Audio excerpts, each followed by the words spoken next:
Hello and welcome. This is Rooflemonger, my friends. Over the weekend was the Invincible VS Alpha.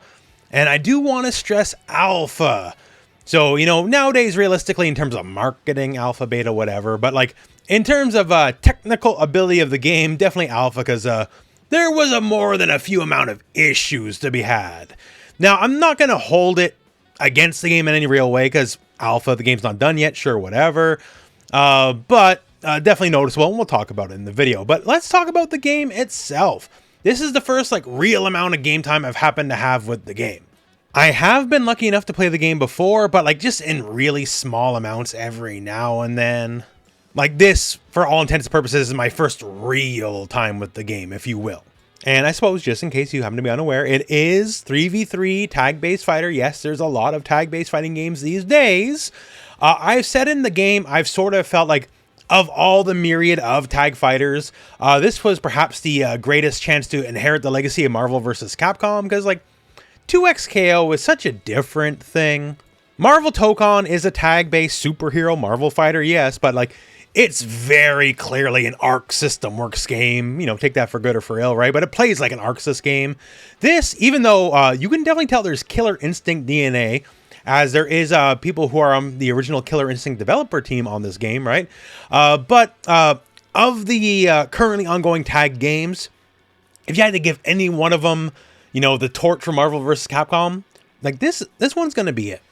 Not to say it's 1-to-1 or nothing like that, right? But it just there's the closest amount of vibes, if you will.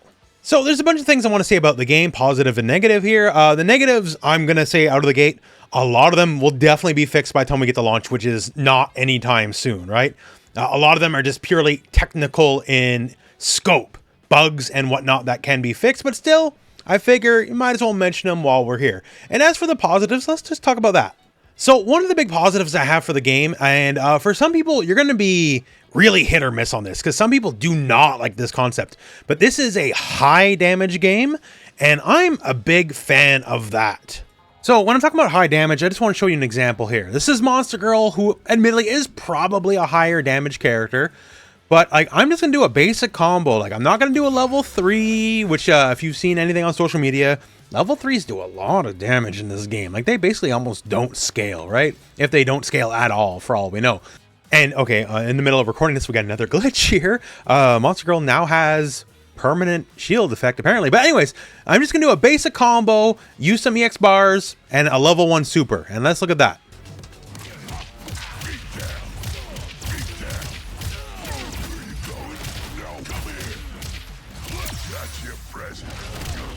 All right, and this is what? 85% damage by itself? No tags, no multiple supers, no way out unless you had a regular 2-bar breaker, right? And we'll talk more about meter and all that stuff later. So the damage is high, and once again, some people don't like that. I like that, because this is a 3v3 game. If damage is high, you lose a character quick, you still have another character. Now, that said, there's something to talk about that, but we'll mention that more in the cons section. But still, a fairly high damage game. So I like the high damage. You might take it or leave it, but that's just for me anyways. Another thing I do like is the gameplay. The game flow is very good. A lot of characters are very mobile. And granted, characters like Battle Beast and Monster Girl are not very mobile, but by design, you're the big characters. They're not meant to be. But most characters have some form of, say, 8-way air dash. Just about everyone can double jump or have some sort of aerial acrobatics. So when it comes to versus game feel, both just kind of jumping around neutral, calling assist, trying to catch you, all that is there, and it feels pretty all right. Also, another thing I like is meter is literally the lifeblood of the game. So very early times, didn't get much time to play. So not going to say this is high level play or nothing, but I definitely got a better understanding of the game as I kept on playing. And your golden bars under your health bar, what you call an EX meter or something like that in other games. It's called the boost meter, right? So a lot of it does very obvious things hey, regular special move, boosted special move, does better, takes a bar, all that kind of stuff. It's actually really important for combo scaling, as say if I do this combo, they already flipped out, right? EX moves make people flip out of combos later than they normally would. So you can actually get a lot more moves in, right? So the more meter you spend, the more elaborate, more damaging combo you're going to get. So, okay, the usual EX move thing where EX move better than regular move, sure. Also extends combos. Okay, great.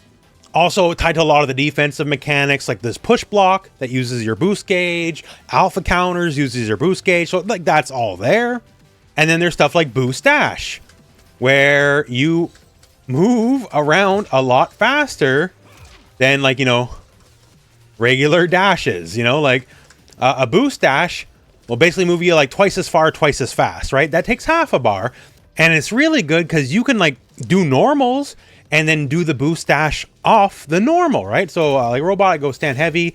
Once again, there's a visual glitch there. It's going to happen. So I can go stand heavy and then boost dash right after it and just cancel my normal and do a dash. Keep offense going.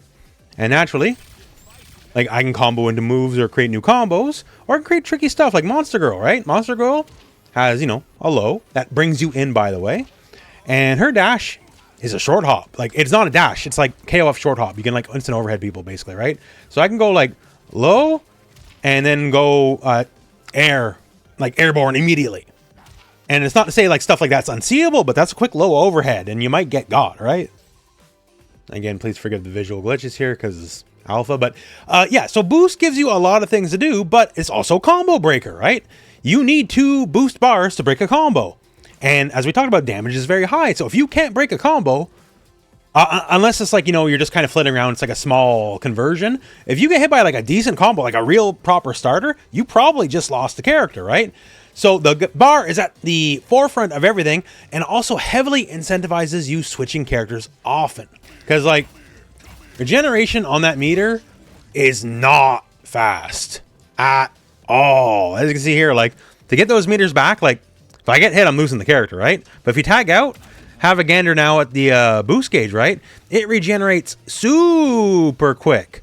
So you're heavily incentivized to keep tagging your, like rotate your characters, or at very least, you know, rotate between point and mid non-stop to keep sure their boost gauge is high. So say I caught you in like a quick little combo, right? Like, and I go for a super. I'm now heavily incentivized to like tag out. I don't even have to complete the tag, but then just get them out so they can build that bar back real quick, right?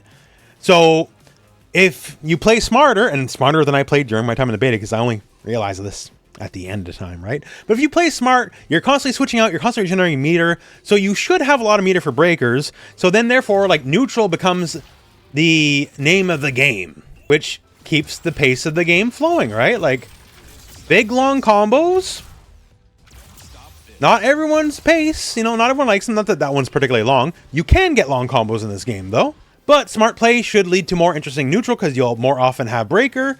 And if you do get hit by the combo and you got no breaker, well, it's time to roll on to the next character because the damage is pretty dang high. And on the note of long combos, I've made my stance clear on this over time. I don't like long combos. Some people do. It's purely a personal preference thing. The one thing I'll say about this game in particular is long combos do feel sort of earned. Like, not that most combos are long generally, but if you get hit by a longer combo, it's sort of your fault, honestly. Because, like, one, you didn't have breaker, so you planned poorly.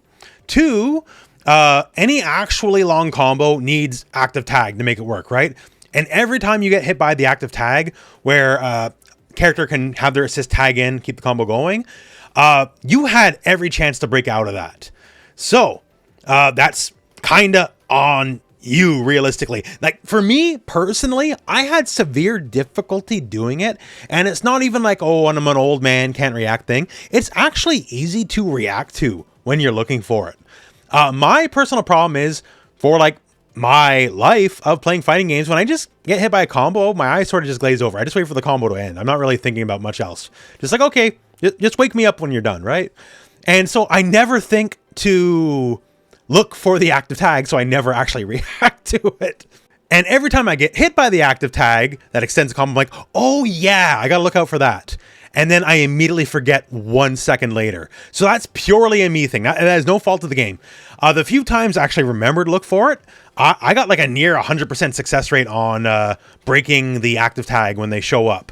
But you gotta think about it constantly. Like, you always have to be on the watch out for it. Especially when we talked about the combo bar, like EX moves make combos go longer. The active tag makes the combo bar regress. So like, it's not even extending it, it's moving it backwards. You will get an even longer combo than you normally would. Like say Monster Girl, right? Like 2 EX moves that barely move that combo bar forward. Tag, which lowers it. Like, you can just extend combos in fun and easy ways, right? So each active tag, you have a chance to get out.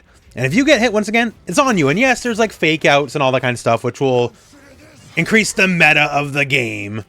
But like, anytime a combo goes past like something basic, because like even like ABC launch, like ABC spike, that's the combo bar right there. The basic stuff will extend the combo bar almost immediately.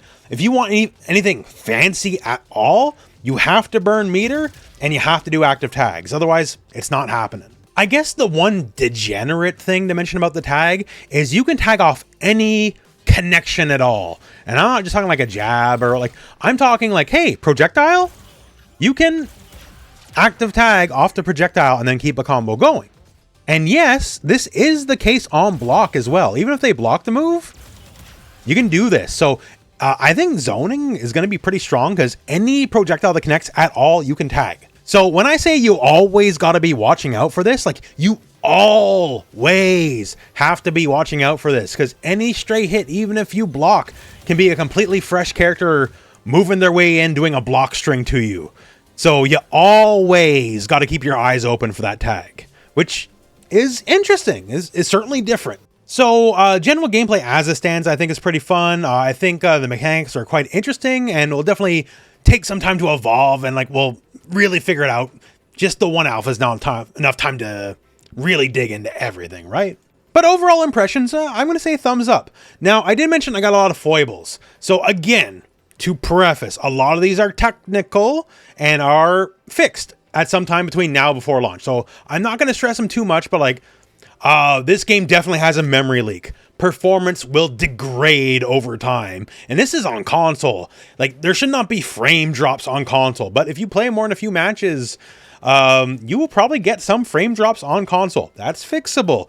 Also had some spectacular lighting / graphical issues. I can't even show you the one because like that might be like triggering seizure warnings or something because it's like non-stop flashing lights very fast. Again, though, a very addressable, very fixable problem, right? A bunch of animations too, like the animations don't perfectly sync up with the characters. Like say Battle Beast has a throw super where he'll whip you around and like you're never actually being grabbed by him. That fixable, whatever. Some other things though, I don't know if it's necessarily just an easy fix or like philosophy. So those I want to kind of harp on for a minute. So for one, the game, you can choose what style of inputs you want. That's great. So you can choose motion, classical fighting game motions, or standard. Great. And by standard, they mean easy inputs, like one button special moves. But you choose, do you want classic style or not? Now, one thing, there's no incentive to pick motion controls. So like, you know, quarter circle back, quarter circle forward, or dragon punch motions. There's no incentive to do it other than to do it. So like, in a purely competitive terms, the easy inputs is better than classical inputs. Because if there's no incentive, no bonus damage, no nothing, if you're just playing purely for the competitive aspect, it's always going to be better to do fast inputs. Straight up. However, I'm an old man. I like playing fighting games the way I've always played fighting games. So I like motion inputs. And that's the way I'll play it. That's fine. I don't need an incentive to do it. It'd be nice. It'd be nice. You know, other games like Tokon, you do a little bit more damage if you do the motion over the easy input. But whatever. That's fine. The problem is the input reader is awful. Like, let me give you an example here. So if you do on motions, if you do quarter circle forward heavy, that's like a level 1 super, right? And if you do dragon punch motion, forward, down, down, forward, and heavy, that's your level 3. The game really does not know how to delineate, like if there's any mix of inputs anywhere in there. So what I'm going to do several times in a row, I'm just going to hit down, then quarter circle forward. So that should only ever, in any other fighting game, give me quarter circle forward, because down, down, you know, to quarter circle forward, that's not dragon punch, right? But watch this, watch this. Okay, so again, we're just doing down, quarter circle forward, right? So down, quarter circle forward, give me a level 3. There you go, right? You can see my inputs clear as day on the other side. Down, quarter circle forward, that's all I did. And that gives me a level 3. And there we go, it gave me a level 3 again. Sometimes it won't give you a level 3. There we go, that time it gave me a level 1, right? So input error, but not my fault. Like, oh, I hit my buttons wrong, right? That's definitely the game reading the inputs weird and bad. Extra annoying on characters with like 8-way air dash. Because if you have 8-way air dash, you want like 8-way air dash into the enemy, right? Like try to 8-way air dash, hit him with a move. But if you hit down forward and button dash macro to do it, you know, light and medium as it is in many other games, it'll count part of that as like, oh, you tried to do quarter circle forward and a move. And like, no, I didn't. I tried to do air dash downwards and like try to hit a button. But the game is very difficult about, it also stores inputs a very long time for the motion, which makes it very difficult to do that kind of stuff. All I'm trying to do is 8-way air dash on top of your head and just like hit you with a normal or something to do like a quick overhead. Like I shouldn't always have to worry about the fact that like you might read my inputs as like an uppercut or a fireball or whatever. Like granted, this game did not launch with motion inputs. It by fan demand put in motion inputs, right? They saw how no motion inputs was poorly received in other games like 2XKO. So it's to the company's credit they added motion inputs. But like it's difficult and frustrating that a lot of the motion inputs, like the input reader is not great at the moment. This could be fixed though, and I hope it will be. Like another example is assists. So everyone has 2 main assists in neutral. Just you hit assist, they do a move, right? Simple as that, right? And if you hit back assist, they do a different, better move that has a much longer cooldown. And by the way, Monster Girls might be the best assist in the game. She just appears. Like there's no travel time. She's just on you, and then like it's just bounce, and then you just get a combo. Like it's really good. But that said, okay, so if I hit assist, comes out, does a regular punch. I have to hit back assist for the good one. Problem is, you know, this is a versus game. You're gonna be moving around a lot, right? Now look at my inputs here. I'm gonna hit assist, and then I'm gonna hit back. So I'm not gonna hit back and assist. I'm gonna hit assist and back. And if I do this and I do them too close to each other, it gives me the back assist instead. So say you're doing like a common scenario where like you're trying to game space moving forward, call an assist, then hold back to block, right? Like right there, it showed I hit assist neutral, then frames later I hit back, gave me the back assist instead. Like however the game interprets inputs is weird.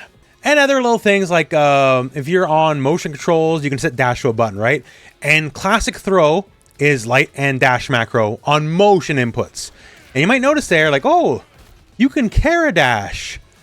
Like, you know, Plink dash with it, right? Like, oh, man, that's sick tech. And, okay, that is cool tech that you can, like, kind of dash cancel the throw. Problem is for back throw, if you don't hit it frame perfect, you're Kara dash, like, backwards throwing. And you might dash yourself out of throw range, which is not good. It might give you a complete whiff when you would have had a guaranteed throw.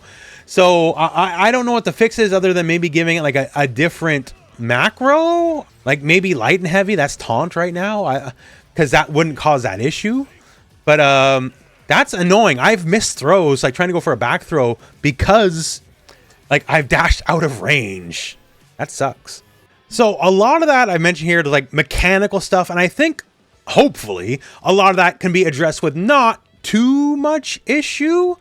The one I really want to address though, which Lord knows, oh, there you go. See, that's the level 3 input one I was talking about. So I dropped my level 1 combo because I went down, like whatever I did it as, gave me a level 3 instead. Anyways, I never thought I would argue for comeback mechanics in a fighting game, but I think this game might need comeback mechanics because the damage is so high, it's so easy to kill people. You will very often wind up scenarios where you can be like 1 versus 3.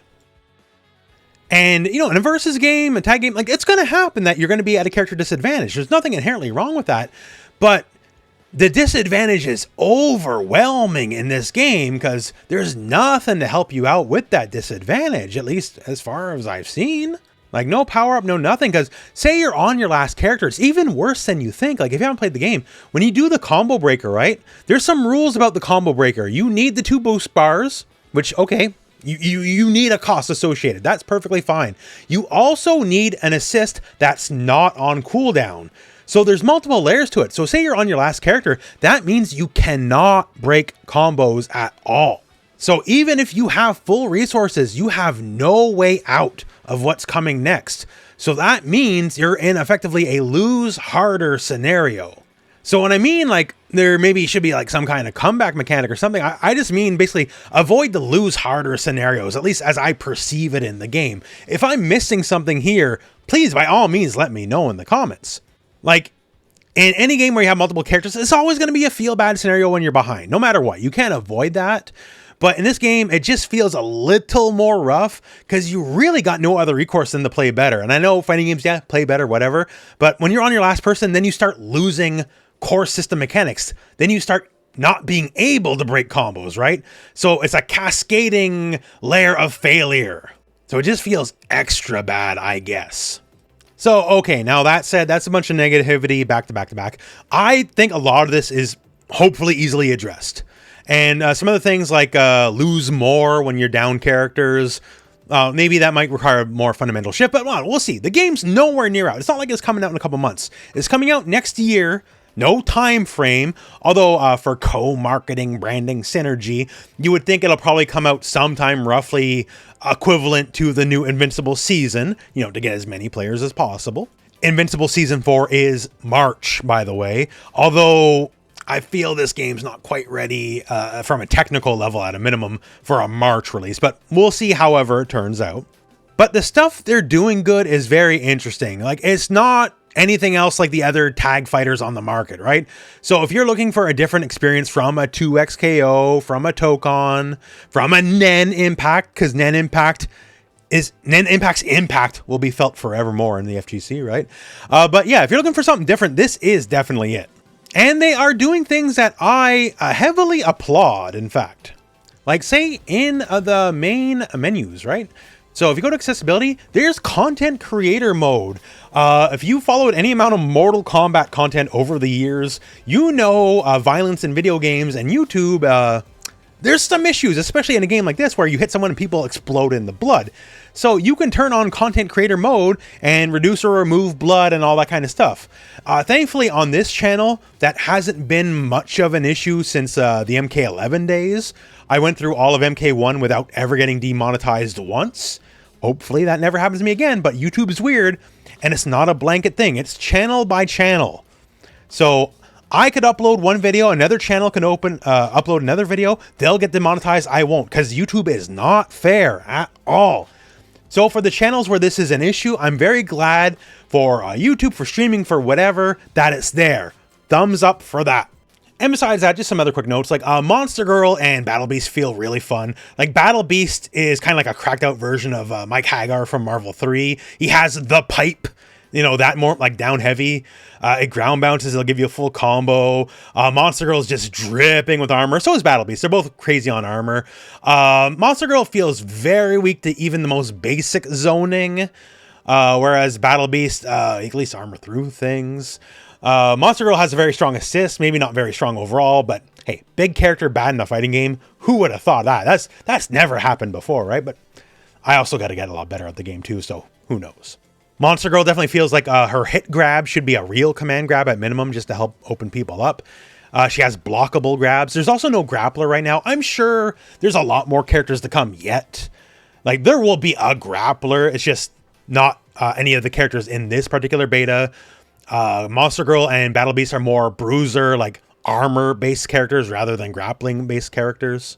But they're fun. And if you like versus games for like high mobility, high mix-up characters, you're good to go. Like Bulletproof, Mark, Invincible, the titular Invincible. Their movement's great. Their mix-up potential's great. That damn cartwheel kick is annoying. That's an overhead, by the way. And he has like a half screen low slide too. Like if you want mobility and mixed characters, don't worry. This game's got it for you. So big bruisers, mobility mix, we're good there. We need something grappler. Robot, not a full zoner, but he's got decent stuff. Adam Eve has decent zoning properties. Rex has decent zoning properties. Like we're pretty good. Just get more characters in and we'll get more variety as well in. But overall, key thing is I had fun. There's a lot of technical issues that can be fixed. The input stuff, very annoying. I'm sure that can be addressed. But, you know, we'll see where it goes, I guess. But bare minimum, despite the issues, it's a fun game. I had fun, and I do want to play more of it. So I guess that's the most important thing in the end. So this alpha's over, a beta, who knows when. I'm sure there'll be a proper beta, full beta in time with more characters yet. And then release sometime in 2026. But overall, despite the issues, thumbs up is my experience, I would say. And that said, well, that's it for the video. So, thank you very much for watching. Hope this video has found you well, and go out and play some fighting games.